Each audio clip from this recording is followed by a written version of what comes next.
نئے مالی سال کے لیے وفاقی سرکاری ملازمین کے بجٹ تخمینوں پر کام شروع ہو گیا۔ تمام غیر ضروری اسامیاں ختم اور نئی اسامیوں کی تخلیق پر پابندی ہوگی۔ مزید جانیں گے ڈان نیوز کے نمائندے طاہر نصیر سے۔ طاہر بتائیے۔ تمام وزارتوں، ڈویژنز اور محکموں کو ہدایات جاری کرتے ہوئے اسامیوں کی تفصیلات آئندہ ماہ 20 فروری تک مانگی ہیں۔ وزارت خزانہ نے منظور شدہ اور پور اور خالی اسامیوں کی تفصیلات مانگی ہیں۔ وزارت خزانہ نے 31 جنوری 2026 تک کا منظور شدہ اسامیوں کا ڈیٹا طلب کیا ہے۔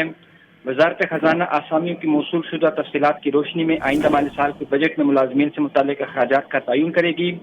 وزارت خزانہ کی دستاویز کے مطابق کسی بھی وزارت، ڈویژن یا محکمے میں نئی اسامیوں کی اجازت نہیں ہوگی۔ نئی اسامیوں کی تخلیق وزارت خزانہ کی پیش کی منظوری سے مشروط ہوگی۔ وزارت خزانہ نے 3 سال سے زائد عرصے سے خالی تمام اسامیوں کی نشاندہی کر کے انہیں ختم کرنے کے لیے ہدایات جاری کی ہیں۔